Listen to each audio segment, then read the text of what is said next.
Hey there, kiddos, and welcome back to the channel. I'm Uncle Frank, hoping that you are having a great day, and in today's video, I'm going to be sitting back in a chair that is not so squeaky, relaxing and having a little conversation with all of you guys about a conversation I already had with you guys yesterday. You see, today's video that I recorded, or I should say yesterday for you guys, today for me, you guys get what I'm saying. For some reason, after I uploaded the video and sent it to be live, I had this sinking suspicion that for whatever reason, I thought I had rambled more off than usual. And that does happen. You guys know I like to ramble. I go off on tangents. I talk about whatever random stuff comes to mind. That is a thing that occurs. You know, I'm an old man. Old men like to ramble. It is what it is. So a bit later, I went back to watch the video just to see how bad my rambling got. And to my horror, not only was I rambling for most of the video, the actual point I intended to make in that video didn't come out at all. There was, at no point was I actually talking about the reason I made the video in the first place. So that's awful. Or at least not in depth, at least I should say. So that's awful. So in today's video, I'm going to try to fix the mistake of that video. I do apologize for that one. I don't like putting out just garbage content like that because I feel like that wastes everyone's time. Hopefully this one makes up for it. So I do apologize. Stick with me though. In today's video, we're going to be talking about opportunity cost in the world of TCG finance, the two different general kind of ways you can engage with the world of TCG finance, investing and all that jazz, as a store, as a collector, as an investor, etc. And sort of the vague general overarching pros and cons of each way.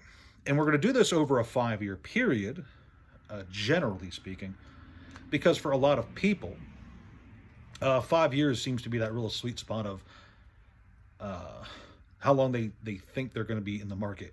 You know, people say that they're going to hold their boxes for 5 years, or, you know, they're just going to flip for a few years to make it big or whatever like that, you know. And to that end, I think 5 years is a good time scale. You know, a lot of jobs people will have will only last for about 5 years. So there's definitely something to that. So that being said, let's talk about the general pros and cons of the concepts of flipping and investing. Sounds good? Sounds good. So when let's say that you start out with $100, and you being a financial minded individual want to turn that $100 into as much money as possible.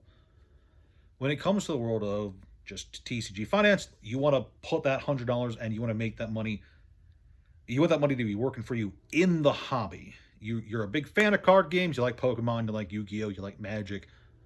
So you want your $100 to go as far as possible in the world of Pokemon, Yu-Gi-Oh, and Magic. So you have the opportunity to either start flipping with that money. And by that I mean you can take that $100, buy shipping supplies, buy some starting inventory, and then begin the process of buying cards, selling cards for a slight profit, and continuing that process over a 5-year period. Or you could invest that $100 in a box that's worth $100. Throw that bad boy on a shelf in your closet and completely forget about it for 5 years, knowing that, hey, you have just invested your money and it's just going to go up. We're going to look at these two different scenarios, and these are two very different scenarios. And keep in mind, this is not me predicting the future. This is not me saying this is exactly what will happen. This is just broad strokes based on my own experience, the experience of others, and just keeping general eyeballs on the market. So keep in mind, I'm not saying that this is exactly what will happen. This is just me saying that these are the two overall scenarios that could happen. Okay? Before anyone jumps down my throat. Lots of trains tonight. So let's say that you take that $100 and you start flipping. Now, assuming that you already have the basic stuff you need in order to sell on TCG Player. You have stamps, you have sleeves, you have envelopes and paper and ink and all that jazz. Okay, we're assuming you have all that stuff. That $100 is just going to your inventory. The singles that you are selling on TCG Player or eBay, or the sealed product that you're selling on those platforms. Okay, let us assume that you have had an absolute dog water 5 years. You're at this for 5 years. You really stuck it out. and for whatever reason, you just had shitty 5 years, okay? And you're only gaining very small increments, 10% growth to your business year over year. Year one, that $100, you get $110 at the end of the year for all the work you've done, all the singles you've bought and sold. That could happen. It could happen. But assuming that you did that, at the end of that 5-year period, you have $161, which is, in all honesty, not that impressive, if we're being honest. It doesn't have to be 10%. It could be 20%, which brings you up to, I wrote that down here somewhere, $248, which is better. That is better, but still not great. However, when it comes to flipping, okay, the actual act of buying and selling cards, it doesn't happen once a year for 5 years. It actually happens much more often. You are constantly buying and selling cards, buying bulk for 1,000 for $4 or $5, whatever have you. Very loud car. Lots of loud stuff interrupting me today. You're buying low, ideally, selling high, or as high as you can get. Buying things at 60, 70, 80, 90% of TCG market, selling at market. You're making those incremental gains, those incremental percentage increases, not every year, not every few months. You're making them every few weeks in terms of your overall value. Your floor price keeps going up. The floor, not your price, your floor value keeps going up. Your net worth keeps going up in small increments. And the reason this is important is because at the end of a 5-year period, it's actually quite hard to guess what your end price, your end result will be, just because there's so many factors that can go into it. You could buy and sell the exact same card, for instance, dozens of times over a 5-year period, and that might have a very predictable end result. Obviously, it's like plugging it into a calculator, right? You buy the same $70 card, you buy it for $50, you sell it for $70. It's the exact same card over and over again for 5 years. What's your end result, right? But reality is not as clean as simple scenarios like that. So you end up in a situation if you're buying and selling where sometimes you'll have really great weeks where you'll buy some bulk for $10 and you'll offload like 40 cards from that bulk for $1 each, and you've just made a bazillion dollars in profit, right? In theory. Again, all in theory. And then some weeks you'll have no sales at all, especially when you're newer. You can go two weeks and not have a single Yu-Gi-Oh card sell. That's happened. Actually, fun fact, I actually had a whole month once where I didn't have a single Yu-Gi-Oh card sell. It was my fault. I have talked about this on the channel before, but that was the thing that happened. I made a small mistake when it came to my mass pricing on TCG Player, and as a result, I didn't have a single Yu-Gi-Oh sale for like an entire month, and I was like, what the hell's going on? Why is no one buying Yu-Gi-Oh? I thought the game was dead for a bit. I was freaking out. But that's a story for another day, unless I've already talked about it. But anyway, when you come to the flipping side, you are engaging with compounding value. The money you're putting in and pulling out is snowballing slowly. You're getting small percentages here, small percentages there, and it slowly builds on itself. And if you're good at it and lucky, don't get me wrong, this is both being skilled and patient and lucky. If you are, applying yourself, taking opportunities as they come to you, and not being screwed over in one way or another, either by your own actions or the actions of others, again, there's all kinds of nuance, but you can very easily snowball a lot of value going this way. Now, that's not to say that there's not cons. A lot of people who are buying and flipping and stuff, they don't have a lot of excess inventory lying around. They're in it, they're buying, they're selling. They don't want to keep too much on hand. And as a result, when we hear about these boxes that were $100 a few years ago and now $600 today, it's possible that you'll be that moment and you're like, oh man, I should have held on to that. But you sold that box. You sold that Chilling Reign box at $80. Good old Chilling Reign. When the time comes for Destined Rivals boxes to be $2,000, if you're flipping, you aren't going to have any, or you're going to have one or two, if only because in the moment when you actually did have those boxes, you sold them for the small profit you could, so that you could snowball that profit into something else. And as a result, you have some money, you have a lot of capital lying around, but you don't have a lot of the really big, high-end, valuable stuff lying around because you sold that stuff when it was still relatively affordable because you needed to make some money. The snowball effect is just insane. But I suppose I've talked about the flipping side enough. Let's go talk to about the investing side. You know, that same $100, okay? Same $100, and you're smart. You ain't going to do all that work. That work is for suckers. No, you've seen all the videos. You watch all the Poke Bros, the Sneaker Bros, the Crypto Bros. You know that the secret to being wealthy is just to let your net worth just grow naturally. So you buy a box of Chilling Reign. You buy a box of Chilling Reign and throw it in your closet for 5 years, or a box of what was a good Magic set from the last few years? Ikoria. Ikoria's pretty solid, right? It was like $100 once upon a time. Streets of New Capenna. That's a fun one.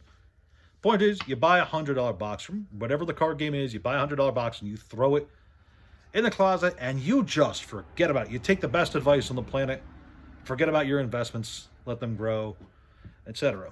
And 5 years comes along and one day you think to yourself, damn, I should check in on that booster box, see how much money I've got.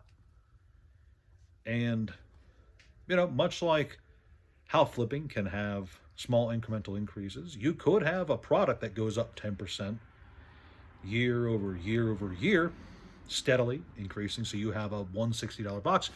Good job, you have a $160 box.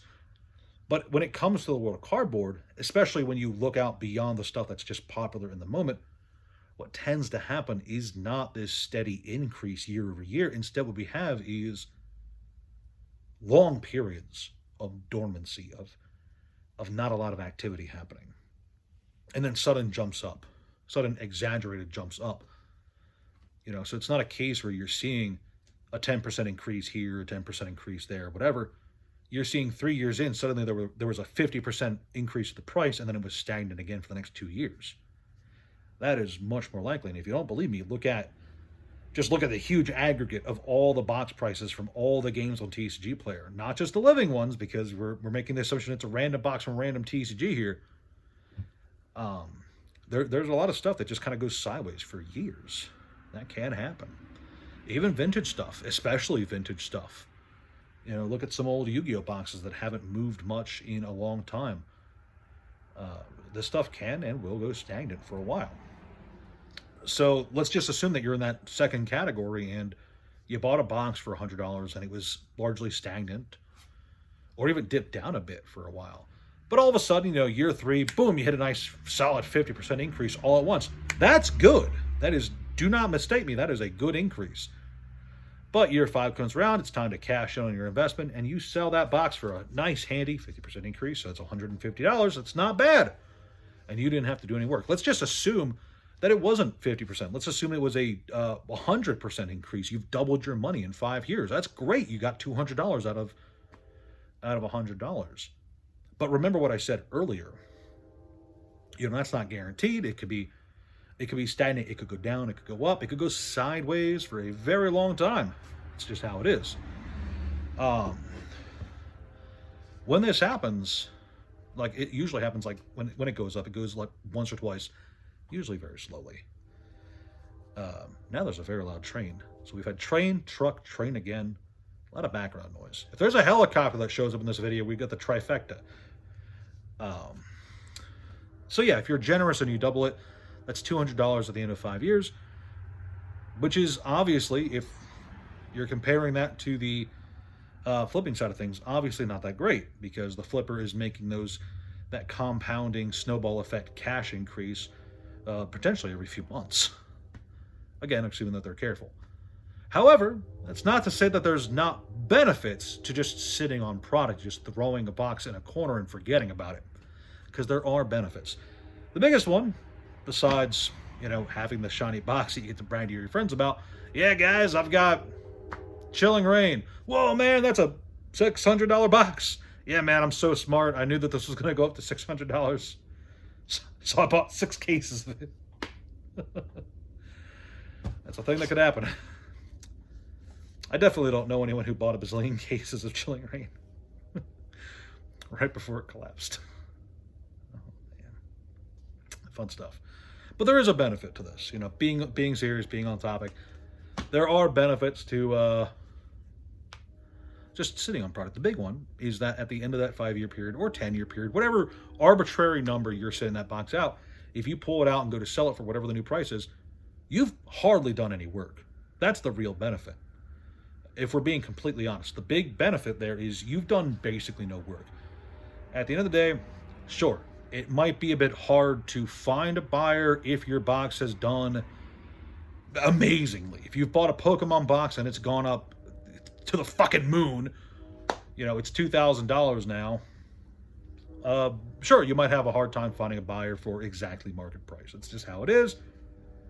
Because there's a bunch of other people who are also trying to sell their Pokemon boxes that have gone up for market price. But assuming you do get that sale, you've only had to do the work for one sale. The taxes for one sale, the shipping for one sale, the customer interaction for one sale. The workload there is microscopic. You've done basically nothing. It's a very lazy, easy way to not only engage with the hobby you enjoy, but to gain money out of a hobby you enjoy. And sure, it only happens once every 5 years or every 10 years or whatever have you, instead of cumulatively often over a period of time. But there is, I think, value in just saying,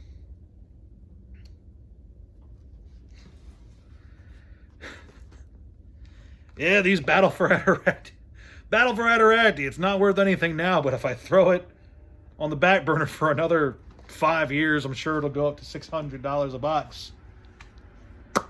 It won't. I don't think it will.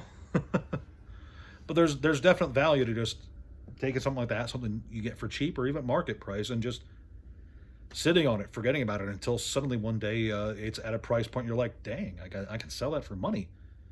And that's the real crux of this video. This is the thing that I was trying to say in yesterday's video that I just completely got off track and side-railed from. There are pros and cons to each. And there are kinds of people who are more predisposed to enjoying one over the other. And I know that there's a lot of YouTubers out there, especially ones who are more finance-focused in the world of TCG, etc., who will strongly advocate for one or the other. But I think at the end of the day, what matters isn't what other people say, it's what you, the guy who's actually making these choices, who is deciding which opportunity cost you're cool with paying. You have to be the one who's comfortable with it at the end of the day. You can't let someone else tell you, oh, you should be flipping because you're going to make more money that way. You should be investing because you'll have the big expensive boxes that way. You should be getting into fist fights at Target parking lots because you'll have more fun that way. You should be examining the opportunity costs, the work, the benefits, the potential payouts, you know, based on what the market, what could happen, what might happen, what you know about the expectations behind a game and how healthy you think it is. Go in with informed decisions and don't just do something. Don't just take a course of action because a YouTuber or a Redditor or a Twitter user tells you to. Examine things, be informed, and when it comes to opportunity cost, examine it and decide for yourself which one you're cool with doing.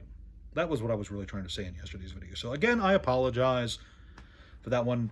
I was really incoherent there. I hope I was more coherent here. I wrote down my general thoughts on a notepad so that I wouldn't be super distracted. I have to remember to do that more often because I've realized more and more as I make these videos that I tend to get really sidetracked if I don't have at least some focus for the topic. And I'd like to have some kind of focus for the topic. So that's all I got for you kiddos today. If you enjoyed this video and want to see more like it, please like, share, subscribe, leave a comment down below. Let me know what you guys think. Do you agree with me broadly, disagree with me broadly, think I'm silly? Or do you think that Battle for Adiractia is going to go up to $600 a box? I know I don't, but I'm curious to know what you guys think. What a set. Anyway, check out the Discord, the Patreon, the TCG player. All links are in the description below. Thank you guys again for watching. I'll see you next time. Ciao. Boop.